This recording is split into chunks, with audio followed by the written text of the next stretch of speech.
Welcome to the realm of heroes and monsters. Storytime with your host, AP Fuchs. Stories of intrigue, stories of horror, stories of superheroics, stories of monsters. Get ready, the thrill ride begins.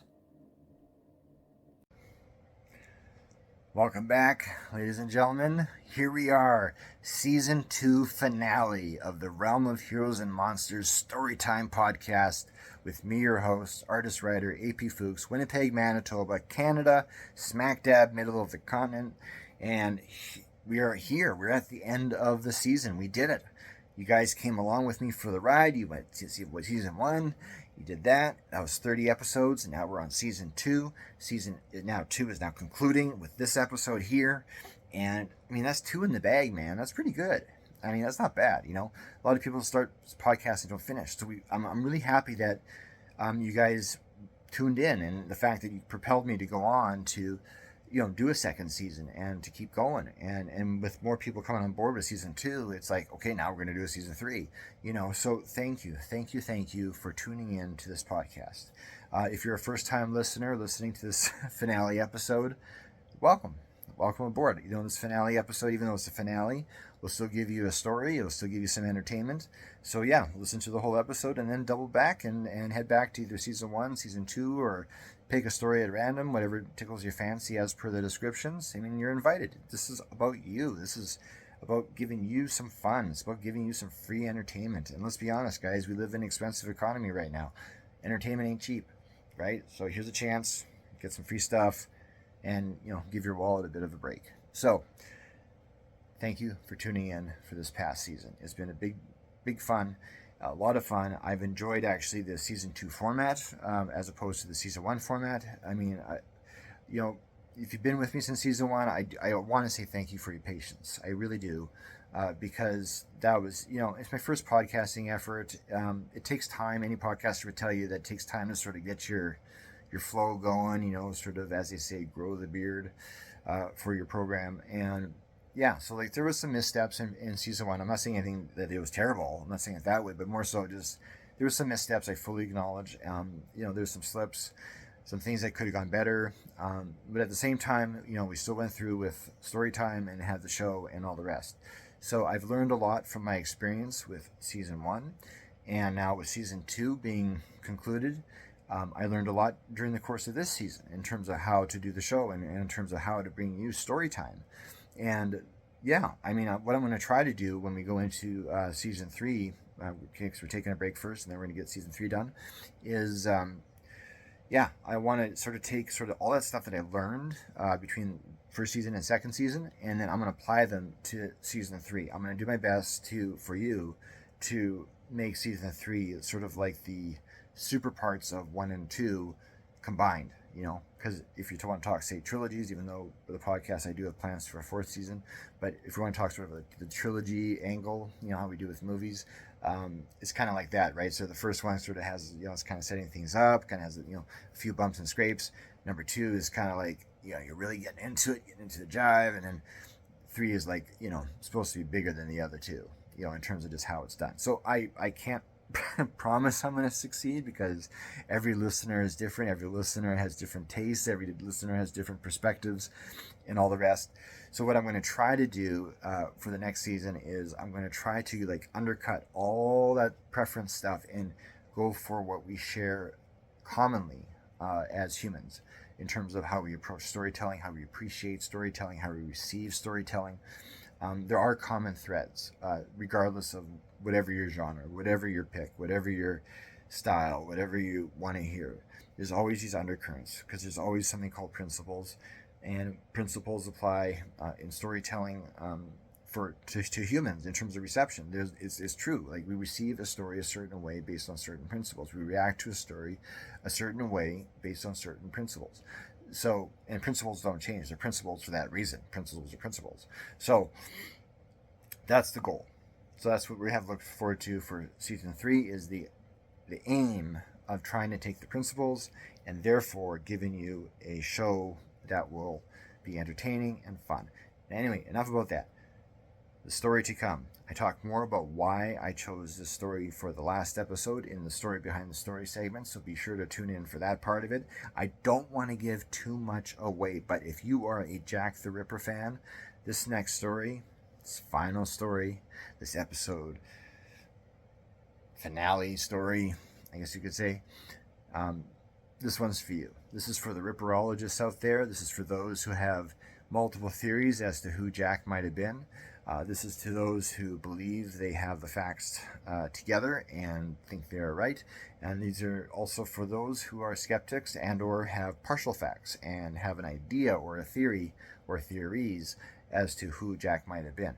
And lastly, regarding good old Bloody Jack is this. He's one of the few serial killers in history who has built around him a lore, right?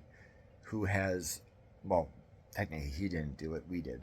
But the point is, though, how he did it, how he went about the things. If you look into the Ripper murders, you'll see it's very bizarre in terms of how things were done, and a lot of stuff, a lot of mythology, and a lot of ideas, and a lot of concepts could be drawn just purely from the murder scenes themselves, and that's what messed up the cops back then. It was, and Scotland Yard got involved in all this stuff. It's just the way he constructed things. It was almost like, as grisly and as horrible and as terrible as what he did to those women.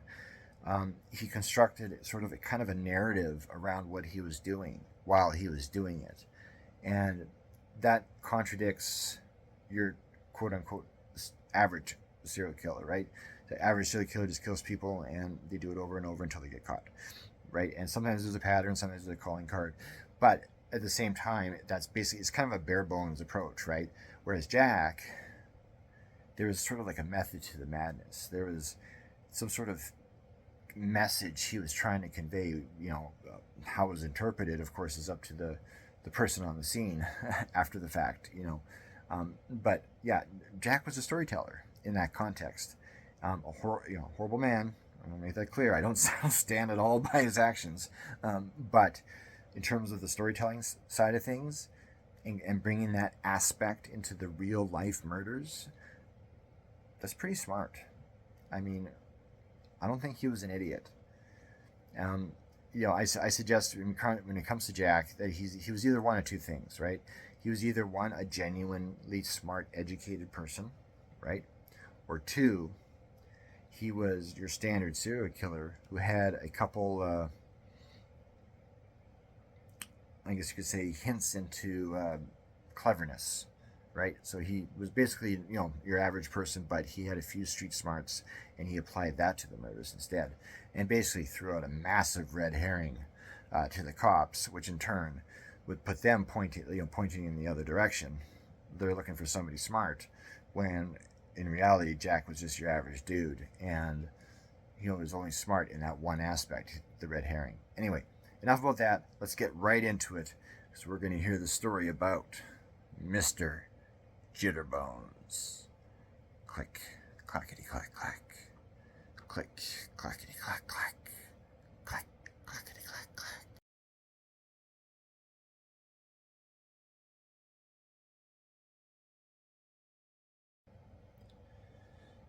Mr. Jitterbones.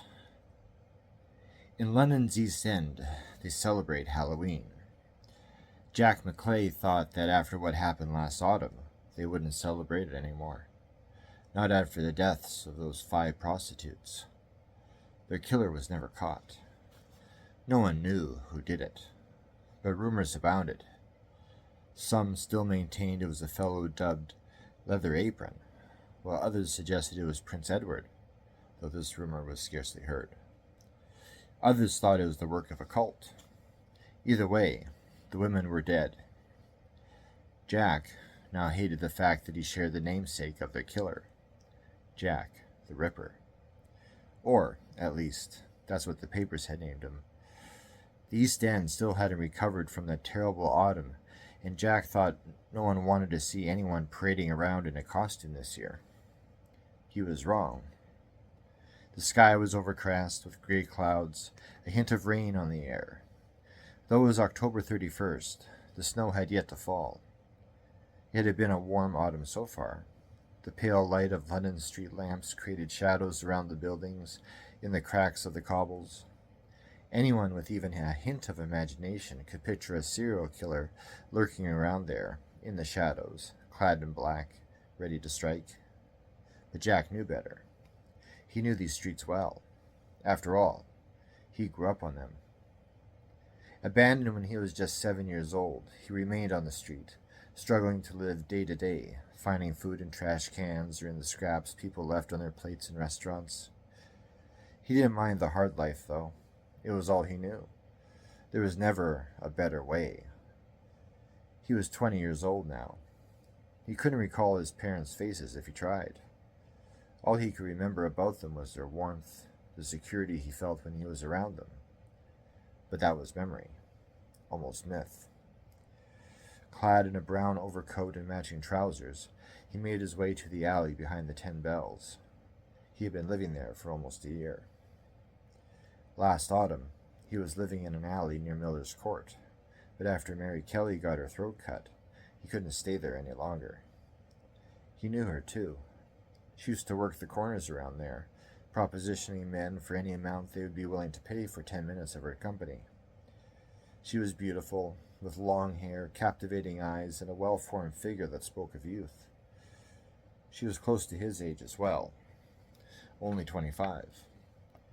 He was sorry she died and often wondered what she could have done that made a madman stop by her abode one night and cut her to pieces. Near his home now, Jack stuffed his hands in his pockets, but not before pulling up the collar of his jacket around his neck. A breeze was picking up. Off on the next street he heard the lilt of a woman laughing, and the shout of a man hollering at someone, and the clip-clopping of hooves against the cobbles, and the sound of a wagon's wheels as they rolled along the street. It was London. It was the East End. Poverty and despair hung on the air like smoke in a pub. It made his flesh crawl. But it was all he knew, and he had resigned to it long ago. Jack approached his home, a large wooden crate turned on its side against the rear wall of the 10 Bells. The owner, Mr. Harris, said he could stay there as long as he stayed out of trouble and minded his own business.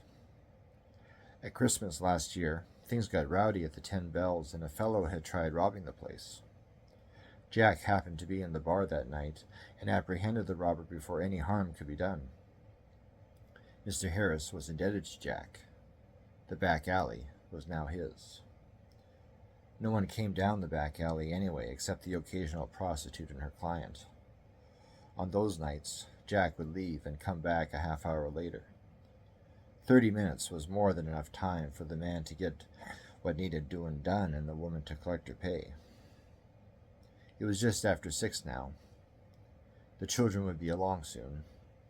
The parents would want them indoors early. Bad men came out at night. Bad women, too. A dog barked in the distance. Jack crawled inside his crate and sat down. In the corner was his pillow and an old copy of the London Times, dated August 12, 1889. He had read it over 20 times. There was nothing better to do some days. In the other corner he had an old potato sack, and within it a small wooden box that he found in the trash one evening. In the box were the treats for the children. Mints, a few chocolates. Nothing spectacular, but the children were thankful, their parents usually unable to afford them any treats. Hallowe'en was a special time for children. Wonder what they'll be wearing tonight, Jack said to himself. The children's costumes were usually just their parents' clothes, the boys with mustaches painted on their face with charcoal, the girls wearing an old dress of their mother's. They pretended to be grown-ups. A few of the richer kids, though no one was rich in the East End, dressed as vampires or undertakers or corpses. Some of the girls dressed as witches. The costumes were rudimentary, and only when inspecting their guys closely did you see what they were supposed to be. But the kids' hearts were in it, and that was what was important. Halloween was a chance for them to be free of their daily burdens, and a chance to just be children.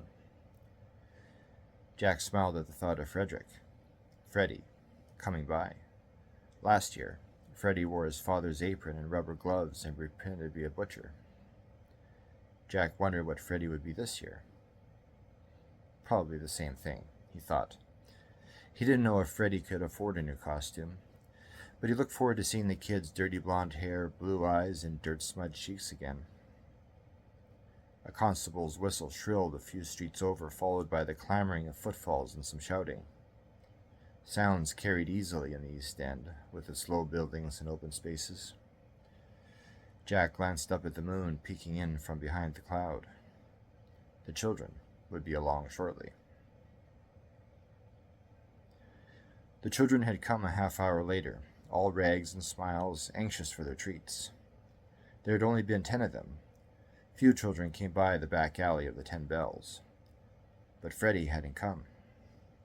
Each time a child came by, a small cloth bag open to receive a chocolate or mint, Jack hoped that Freddie would be the next kid to receive something. After 9 of the kids came, Jack had only 1 piece of chocolate left. By the 10th kid, a little girl wearing her mother's dress and a kerchief over her head, Jack had to turn her away and tell her he had nothing to give her. The girl, so sweet, still said thank you and gave him a curtsy before moving on to her next stop. Safely tucked away in the corner of his wooden box was Freddie's chocolate. "I hope you come by tonight, old chap," Jack thought. He glanced up at the sky. The moon sat in the middle of a swirl of clouds, a nimbus around the moon. It was 10:15. It was late. Then again, I guess you won't be. Your mom wouldn't let you out this late if she had any sense. There are bad men about. Maybe she'll come by with you. Maybe not, as I know she has to get up early at the bookstore. Your dad? Let's hope so. It was after 11 when Jack finally gave up waiting. Downhearted, he placed the wooden box in the potato sack and shoved it in the corner of the crate. Scrunched off up to the side was his blanket. He straightened it and lay his head down on the hard floor, draping the blanket over him. It didn't provide much warmth, and he could already feel the chill of the night settling in his bones. It wasn't long before it began to drizzle, and soon after that, the rain came steadily, drumming a soothing rhythm against the top of the crate. A few drops leaked through the cracks in his roof, and he shivered when the cool drops soaked through the blanket and jacket.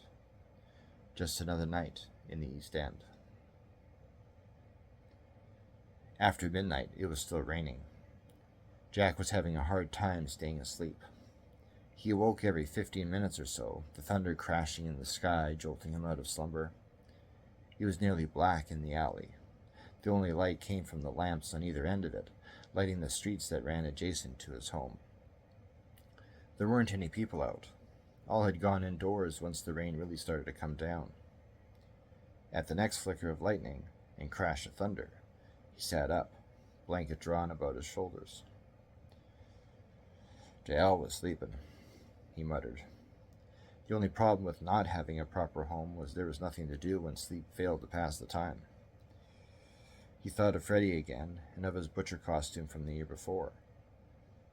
Now that he thought about it, he was surprised Freddie wore such a costume, what with all the talk of leather apron and bloody Jack. But it was all Freddie had, he supposed. Couldn't hold it against the kid. Children were supposed to be allowed a good time as much as adults were. Rain ran out the top left corner of the crate. Jack reached over, cupped his hands beneath the runoff, and filled them with water. He brought his hands to his mouth, slurped some of it, then used the rest to wash his face. The cool water helped clear his head. The thunder rumbled, then crashed with power. It echoed on the air. The sound faded away after a few moments and was replaced by complete silence. And then, click, clakity-clak-clak. Click, clakity-clak-clak. Silence again. Jack thought the sound to be his imagination. He brought his knees to his chest and wrapped his blanket around them. Chin on his knees, he closed his eyes, hoping to doze off. He thought of how he would obtain breakfast the following morning. He might find some change on the cobbles, Some usually could be found in front of the 10 bells, the change having spilled out of the pockets of the drunkards as he stumbled along home. He might need to go into town where it wasn't as poor and beg. He hated having to do that. All Londoners stuck up their noses when an unfortunate from the East End bothered them for money. "We'll see," he said. Click, clackety clack clack. Click, clackety clack clack. It was like two sticks tapping against each other. His eyes shot open. This time he knew it wasn't his imagination. He inched his way to the edge of the opening of the crate and peered both ways up the alley. No one was there. "Bugger," he said. "Whoever's doing that ought to let me have some sleep." He leaned against the inside of the crate and closed his eyes. The rain was letting up, though it still kept a steady drumbeat against his roof. He was glad he was indoors, in a manner of speaking. There was a time when on rainy nights he didn't have anywhere to go and had to brave the weather by cramming himself up against door frames or steps partly covered by an awning just to keep relatively dry. He was glad he had found this crate and that Mr. Harris was so hospitable in letting him use his alley. The night wore on. Click, clackety clack clack. Click, clackety clack clack. Click, clackety clack clack. Jack snarled. "That does it." He threw back his blanket, crawled out of his crate, and quickly got to his feet. The alley was bare of any life, just a few trash cans, some litter, and puddles twinkling in the lamplight. "Who's there?" he called. No one answered. The thunder rumbled, but didn't crash. The rain had eased even more, just dribbling now. With a huff, Jack went back into his crate and pulled a cigarette out of a beat-up old pack from his breast pocket. He pulled a match out of the other breast pocket and struck it against the crate's sharp wooden corner. He lit his cigarette and tossed the match in a puddle not far from him, and went out with little fits. As he drew heavily on the cigarette, the sound returned.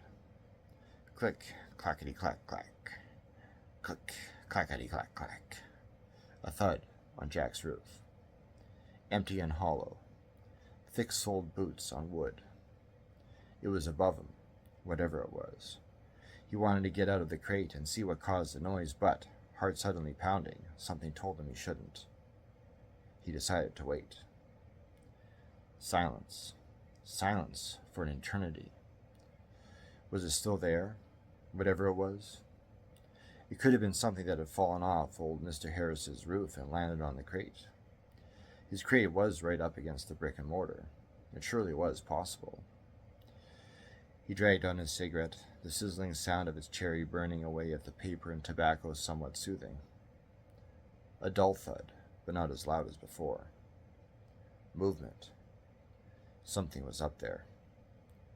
Jack tucked in his legs and inched his bottom along the inside of the crate so he was against the far wall. Another thud, and then a splash, as whatever it was jumped off his roof and landed in the puddle beside the crate. Clack-spoosh. A cat? Maybe. Cats were common in the alleys, but a cat doesn't wear thick-soled boots. So Jack waited, listened, wanting to see if any more sounds would come. Then, click, clackety clack clack. A pause. Then another click, clackety clack clack. Jack put the remainder of his cigarette out on the worn sole of his right shoe and crawled to the crate's entrance. His heart thumped rapidly in his chest. Click, clackety clack clack. Click, clackety clack clack. Click, clackety clack clack. It was moving around. He swallowed a hard lump in his throat, like a small stone. He could almost hear it splash as it hit the rainwater in his stomach. There was a tickle in his throat, and he coughed. His palm immediately shot to his lips, too late to conceal the sound. A footstep on the cobbles. Clack. Jack breathed heavily through his nose. The tickle was still there, and he so badly wanted to clear it. And he did. He couldn't help himself. The phlegm rising, then settling in his throat, suddenly seemed loud in the dead air. "Play it safe," he told himself. "You'll wind up buggered if you don't." He peered through a crack in the wood beside him. There wasn't enough light to see anything. All he could see was a smudge of black and a little bit of brown of the wet street. Even the light from the street lamp at the end of the alleyway was dim. He whispered. For a long time there wasn't any more clacking. The only sound was the runoff water finding its way off roofs into the puddles on the streets. Gathering his courage, he crawled out of the crate. A man was beside it. The man wore a top hat. No hair, just skin so thin you could see the bone underneath. His eyes were enormous, round, bugging out of his head. The irises were as black as charcoal and surrounded by a thin ring of white. He wore a torn tuxedo, the bow tie untied and hanging unevenly around his neck. The cummerbund, that looked to be once bright red, was now a tarnished maroon, as if it had been covered in dirt for 100 years and only recently recovered. Curls of smoke drifted faintly from the man's ears, as if his insides were on fire. And there, held in his right hand, hanging casually by his side, was an axe. The two men stared at each other for a long time. Jack didn't know for how long. The moment was broken when the man's deep red lips curled up in a snarl, revealing crooked, yellow teeth. Jack's left heel began nervously tapping on the ground. The man just stared at him. Jack's mouth was so dry his tongue stuck to the roof of it. He gathered as much spit as he could to free it. When he spoke, his voice was weak, barely heard. Who are you?" He took a breath. "Who are you?" The man didn't respond, but instead came a few steps closer. Click-clakity-clak-clak, click-clak. So it was him who had made the noise.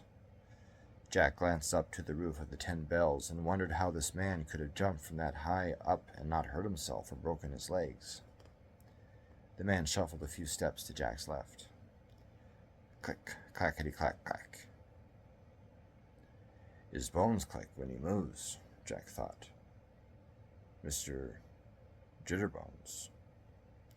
It was as good a name as any. Mr. Jitterbones continued to eye Jack, his pale thumb rubbing up and down the hilt of the axe handle. The tarnished gray steel of the axe's blade was stained a deep maroon, matching that of Mr. Jitterbones' cummerbund. When it was apparent Mr. Jitterbones wasn't going to answer him, Jack asked again, "Who are you?" He liked how his voice had gained some backbone. The man was in his alley. He dropped down on his roof. Trespasser. Mr. Jitterbones raised his axe to waist height and took a step closer to him, bones clacking. "Fine," Jack said, arms outstretched. "You don't want to talk? Then the hell with you. I don't need this." There was a long silence.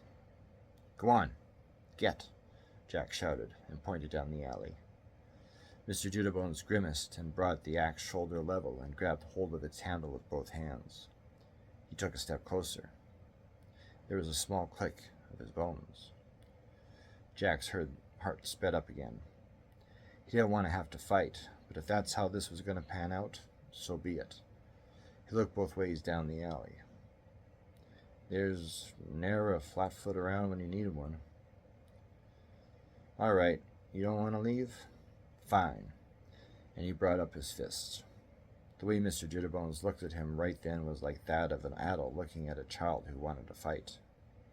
"You have no hope, son. I'm bigger and stronger than you." Mr. Jitterbones bowed, one hand one way, the one with the axe going the other. He straightened, then came at Jack. Jack moved, but not quickly enough, and the axe grazed his shoulder, cutting through his jacket and into the muscle. "Ugh!" he screamed, and his left hand went immediately to the wound. Dumb move, because, using the vulnerability to his advantage, Mr. Jitterbones sliced at his left side and tore a chunk of meat out of that shoulder as well. Jack staggered back a step, blood already soaking through his jacket. Mr. Jitterbones advanced. Click-clakity-clak. For someone who looked as fragile as a skeleton, Mr. Jitterbones moved, albeit clumsily, with great speed. Jack swung at him. Mr. Jitterbones ducked, and his axe went for Jack's thigh, tearing the trousers and slicing off a sliver of meat. Warm blood flowed down Jack's leg. He daren't look, but he did anyway, and cringed when he saw a bloody mess of brown fabric, the pinky red of flesh, and a bit of the beige of his skin. With his other leg, Jack kicked Mr. Jitterbones, his foot connecting with the bone man's stomach. It was like hitting a bag filled with gravel. Mr. Jitterbones ambled back a few steps, then straightened. He snarled, his lips again curling up to show his yellow, crooked teeth. Jack tried to call for help, but his voice was caught somewhere between the fire in his legs and in his shoulders. He was surprised that no police officer had crossed the mouth of the alleyway yet, or that Mr. Harris hadn't come out to see what all the ruckus was about. Where was everyone? There was no use in fighting Mr. Jitterbones, not unless he wanted to be slowly hacked to pieces. Then a thought occurred to him. Is Mr. Jitterbones the Ripper? He's cutting me up, just like those girls that were done in. It certainly seemed possible, but Jack couldn't wholly convince himself of it. Jack the Ripper had this phantom-like air about him. He was mysterious. Mr. Jitterbones was merely a butcher. No finesse, no mystery, just plain carnage. Then again, Bloody Jack was like that as well. Before he realized what he was doing, Jack began hobbling down the alley, trying to get away. Mr. Jitterbones stormed after him. Clik-clakity-clak-clak, clik-clakity-clak. There was a hot pain in Jack's right calf as Mr. Jitterbones cleaved off another piece. Blood spilled from the wound and ran down his ankle, puddling in his shoe. He fell, and Mr. Jitterbones was on top of him. The bony man turned him over, pinning him. Mr. Jitterbones was light, and Jack could have easily thrown him off, but nothing was registering right now, nothing but the thought of that blood-stained axe coming down on his face or neck and ending his poor, meaningless existence. Freddie, Jack heard himself say. His voice was weak and cracked. Freddie didn't come by tonight. Didn't see him. Couldn't give him his chocolate. Couldn't do nothing. Couldn't. Mr. Jitterbones' dark eyes glared at him, the rings of white around them so bright in contrast they looked almost like halos. Then Jack saw something he never expected. There, like a reflection in a murky puddle, he saw Freddie's face flash across Mr. Jitterbones', and, just as suddenly, was gone. Freddie? He stammered. An image of the boy's tousled blonde hair, dirty cheeks, and bright blue eyes danced in his mind. Mr. Jitterbones grimaced, then grunted. He raised the axe to Jack's face. Please, I beg you, let me live, Jack said, pleaded. He supposed that this dark creature must have heard these same pleas before. Many times before. Had Freddie said the same thing? Or had he been so terrified of the man with the clicking bones and torn tuxedo that smelled of garlic and trash that he didn't know what to say? The axe's blade grazed along Jack's neck. He could only lay there, trembling, his heart pounding so hard he was finding it difficult to breathe. The axe's blade was warm at its edge, cool along the blade side. Jack swallowed, the rise of his Adam's apple putting pressure against the axe's edge. The blade tore the skin as a result, and a drop of blood leaked from, then rolled, down his neck. Mr. Jitterbones looked surprised that this had happened, but he also looked pleased. I'm sorry, Jack said. He didn't know why he said it, but it seemed fitting. He must have done something wrong for Mr. Jitterbones to want to murder him. Jack tried to move, tried to push Mr. Jitterbones off him. He grabbed the bone man by the neck, squeezing, hoping to cut off any air going to this ghost of a man. If he needed air, that was. Smoke trailed out of Mr. Jitterbones' ears, tainting the air with its smell, like dried corn left on the fire too long. With his bony fingers, Mr. Jitterbones grabbed Jack's wrist and pressed on the tendons just below Jack's palms. Jack felt his fingers curl and the strength go out of his hands. The next thing he knew, both his wrists were pinned into the damp, cool pavement above his head. That's when the axe came down. All Jack saw was darkness. Something wet splashed his face. There was a mist on the air, gray mixed with salmon pink. It didn't smell like anything, but it sure felt like something, like a dusty wind, but warmer. Jack took a step forward and heard the stirring of water. He looked down. He was up to his knees in a warm, murky red and brown liquid. Blood? No, couldn't be blood. Jack waded further into the misty air, hardly able to see anything. He waved at the fog with his fingers. The pink smoke swirled as he did, but just as quickly brought itself together again, like pawing at water or raindrops. Where am I? He thought. Where? Then he remembered. Hallowe'en. Mr. Jitterbones. The axe with the blood-stained blade. The alley. His crate. The children and the chocolates and mints. And Freddy. Freddy didn't come tonight. He bent down and touched the red and brown liquid. It was oily and smelled like trash, like Mr. Jitterbones. The bed of this red river was soft and cushy, like walking on a sponge or damp pillow. Then Jack remembered the cut on his neck from Mr. Jitterbones' axe. He touched where the wound would be. There was a small, damp scratch, but nothing worse. He checked his shoulders and legs, all seeming fine, albeit a bit sore. Thank God, he thought. I'm alive, but am I? I'm just dreaming, that's all. Gotta be. Have to be. Yet he wasn't able to convince himself. In dreams, no matter how real they seemed, there was still a padding to them, an air of reassurance that what you were witnessing couldn't possibly be real, and, when you awoke, though your heart was pounding, you recalled that reassurance and smiled in relief it was just a nightmare. But not here. Not in this place of pink smoke and oily reddish-brown water. Jack's senses were alive. He could still feel the grease on his fingertips from having touched the water. The murky pink mist had a texture to it as well, like the tiny dots you saw in mist when it rose off the streets in the morning. The smell of trash from the water still lingered in his nostrils. He dared not taste it. He didn't want that filth inside him. But this was real. It had to be. He put his fingers to his temples. Just calm down. It'll be all right.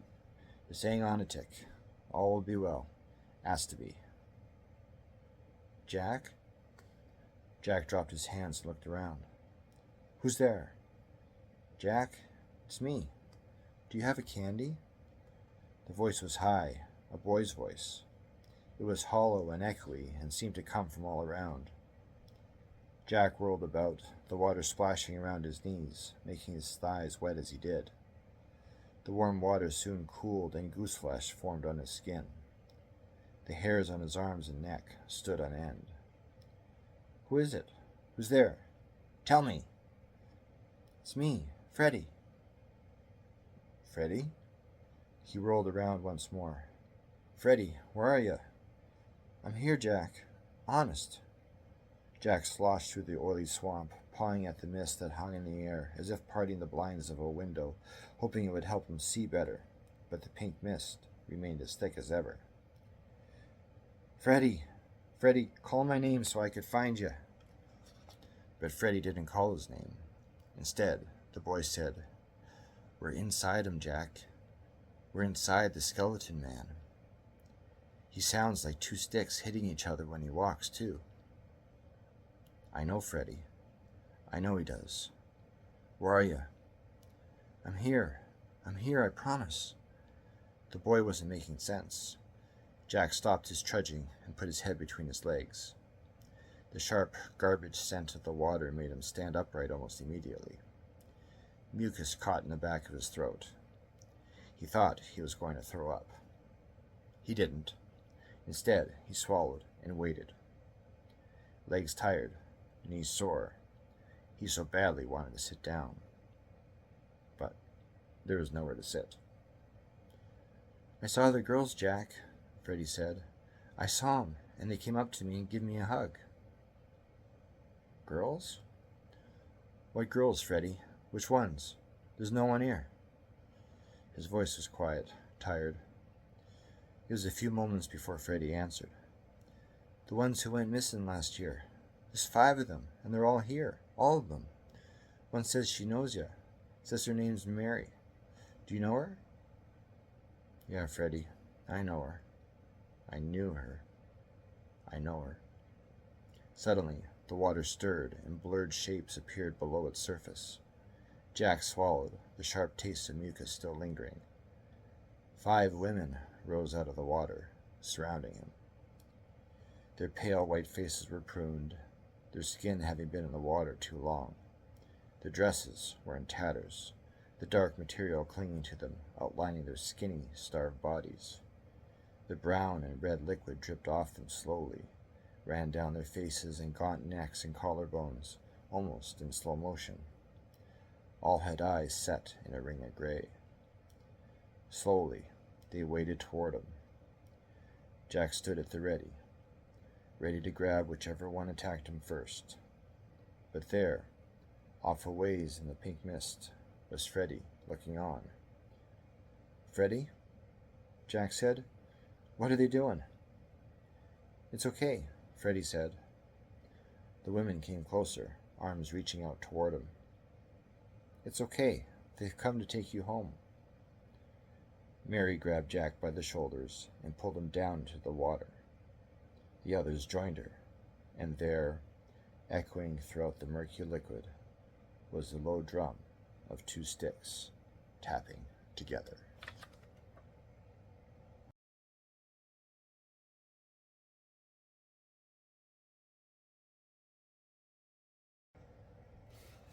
All right, story behind the story time. Now, Mr. Jitterbones, in the Magic Man plus 15 Tales of Terror horror anthology, well, not actually anthology, collection by me, here it was left for last in the book. And the reason it was left for last in the book is because it was last in the book, but it was first in terms of me being published in my very first anthology from Cyberpulp Press. This was in 2003, and a long time ago.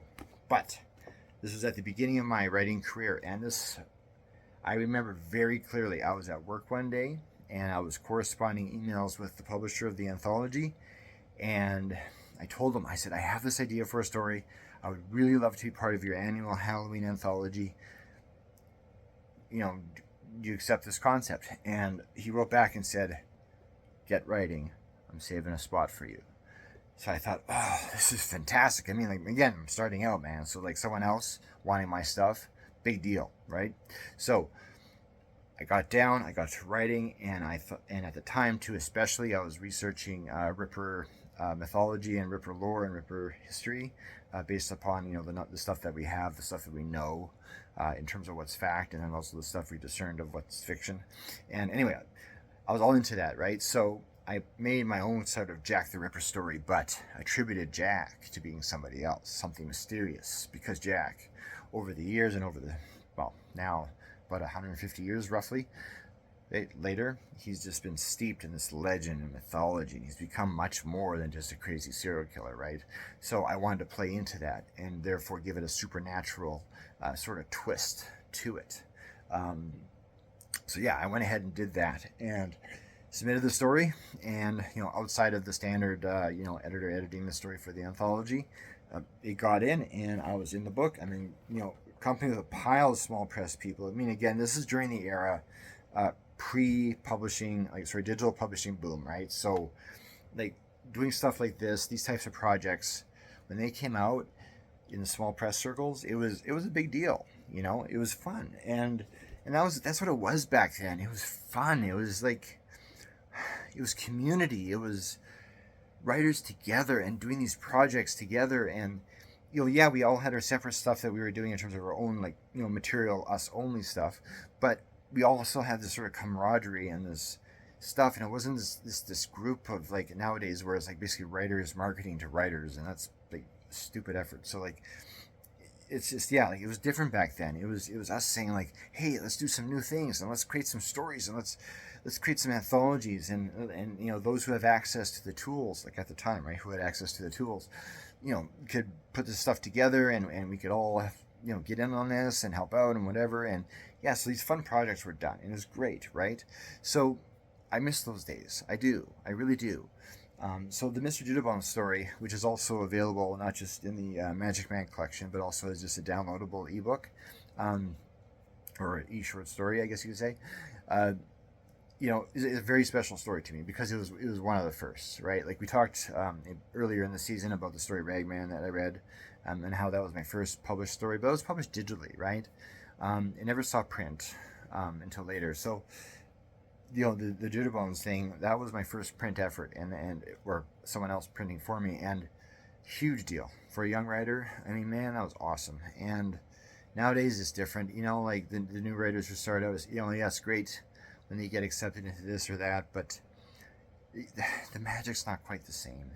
And my hope for the creative community going forward is that we create that magic somehow, that we stop taking our eyes off the dollar sign and start looking at the art. Why? Because if you look at the art first, right, and you do a good job with the art first, and by art I'm talking to any medium, okay? So, writing, drawing, whatever, right? So if you focus on that first, if you're concerned about the financial side of things, that stuff will follow, provided that you put the art first and you do your effort in the art and you do your best with the art, and that sort of thing. So that's my encouragement to creators now. It's just, stop looking at the dollar sign, stop looking at the numbers, and focus on the art. All that other stuff will follow. There's an order to it, right? The creation comes first, and all that other stuff is later.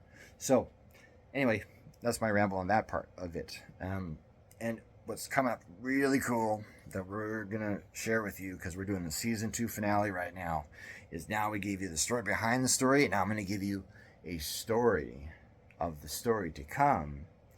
Well, not really a story per se, but a thing for after the credits that I really want you to stick around for. Because this was a chance for me to, I don't want to give too much away because I do not want to spoil it, to take the Mr. Jitterbones concept, but do it in another form, okay? So we're still writing, but a different type of writing. And also, it turned into a performance. So you will see a performance after the credits. So please sure to stick around for that, all right? And then further to that, in terms of story behind the story stuff, let's just talk about the story behind the season 2 podcast. Okay, this is season 2. This is the story behind the overall story of season 2. And it's simply this. Last season we did flash fiction, right? Short stories, right?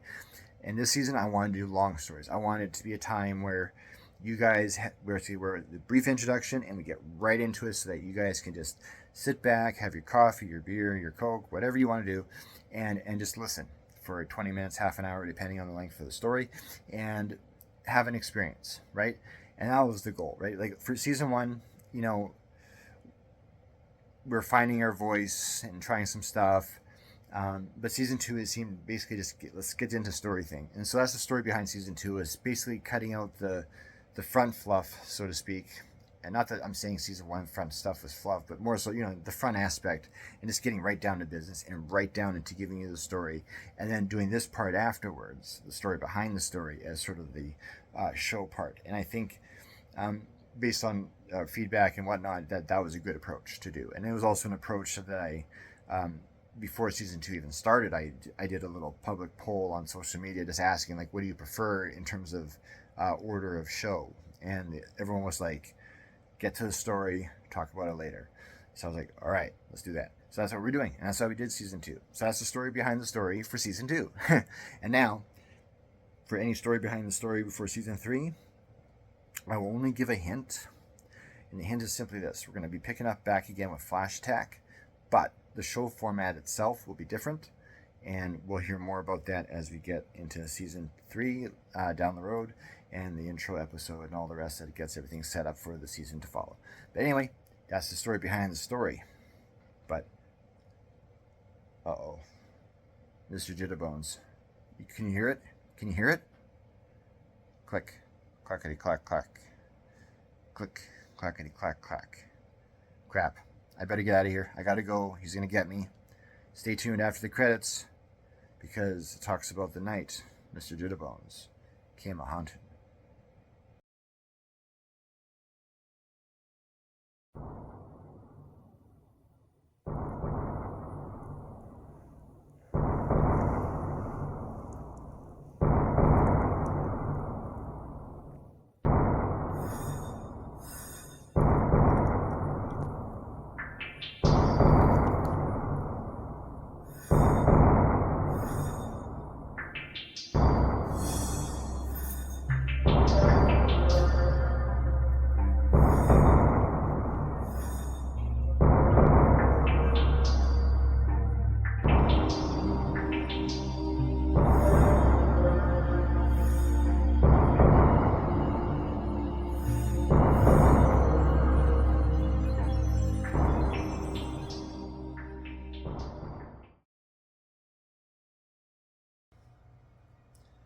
The night Mr. Jitterbones came a-hunting.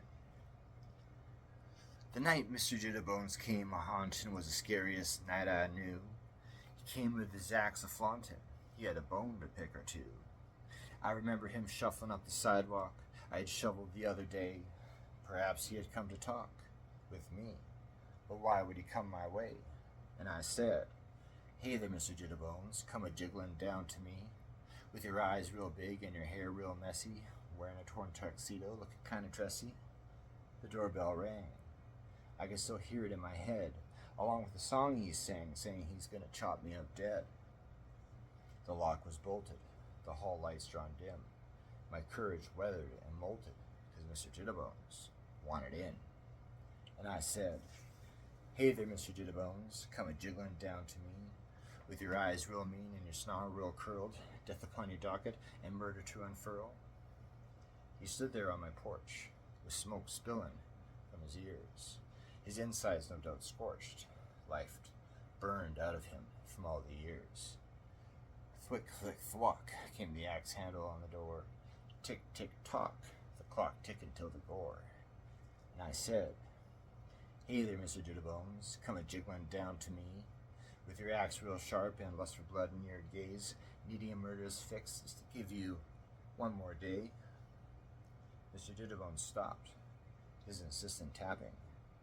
Mr. Jitterbones chopped his lips. They started smacking. In any moment he'll be in, this demon of the night, and I'd face the music for my sin, but without putting up a fight. And I said, "Hey there, Mr. Jitterbones, stop a-jiggling down to me. With your soul real dark and your heart real needy, seeking satisfaction from a little bloody bleedy."